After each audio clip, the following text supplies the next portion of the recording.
Hello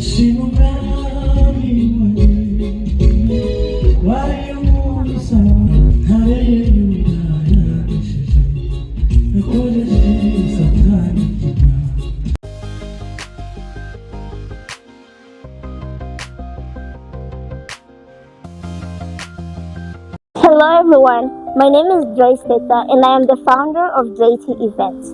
JT Events is a Christian-based company that supports churches, singers, and many other departments. We plan and manage events like weddings, church events, and other social gatherings.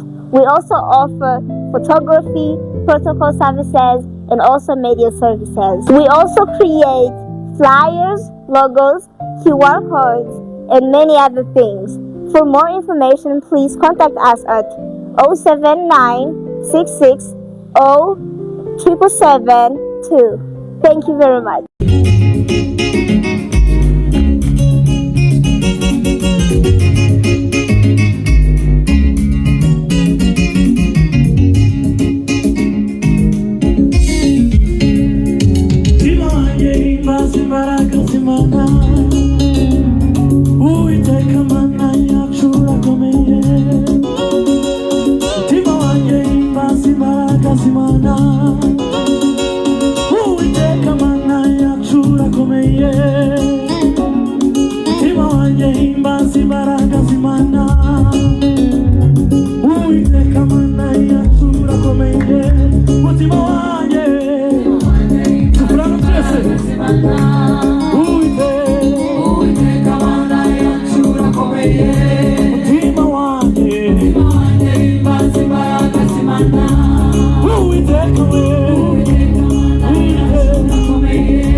ukuvuga ngo turabatumiye mu giterane cya Starlight Worshipers.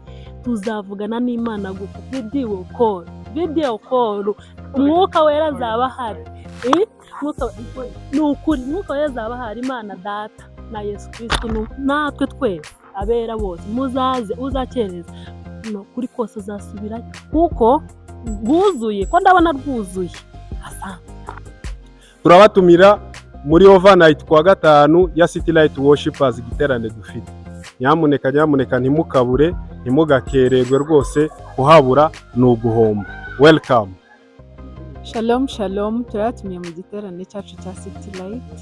Muzaze tuvugane n'Imana, muzaze dusabane n'umwuka wera, bizaba ari byiza. Dufite ibintu byinshi byiza twabateguriye kandi don't plan to miss. Muraho neza nshuti zanjye, turabatumiye mu giterane cya Starlight Worshipers kizatangira kuwa gatanu nijoro, amasaha ni 3 za nijoro.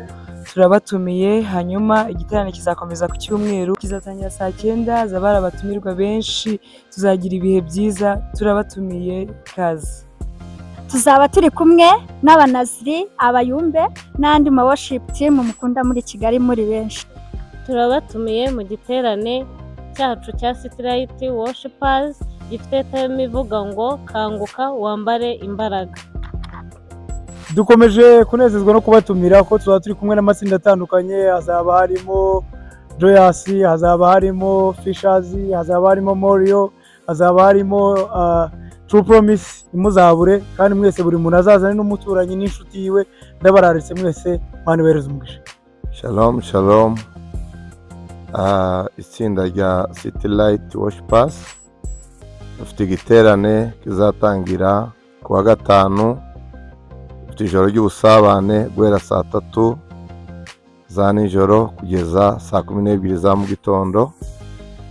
Turatumira abadukunda bose n'abakunda itorero rya Starlight Foursquare Kimironko. Muzaze tubane, tuzaba dufite umugisha wo kubana n'abakozi b'Imana batandukanye.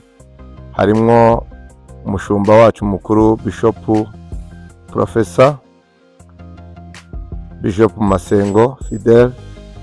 Tuzaba turi kumwe na Reverend Matayo na Maize kuva Uganda. Tuzaba turi kumwe na Evangeliste Birori kuva mu Rwanda. Tuzaba turi kumwe n'amatsinda atandukanye. Itsinda mukunda cyane True Promises, itsinda mukunda cyane abanaziri. Tuzaba turi kumwe na Joyous, tuzaba turi kumwe na Right kuva mu itorero ryacu rya Kabuga. Tuzaba turi kumwe na Fishers Family. Tuzaba turi kumwe n'amatsinda atandukanye n'itsinda ry'abayumbe mu Rwanda. Mwese turabatumiye, muzaze tubane kandi duhabwe umugisha twese. Murakoze kubabona n'ibyishimo byacu. Imana ibahe umugisha. Mwumvise ibyo bavuze abantu bose bari hano. Nimuzabure, muzaze tubane. N'abacuranzi mwese ni karibu.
Nashimogani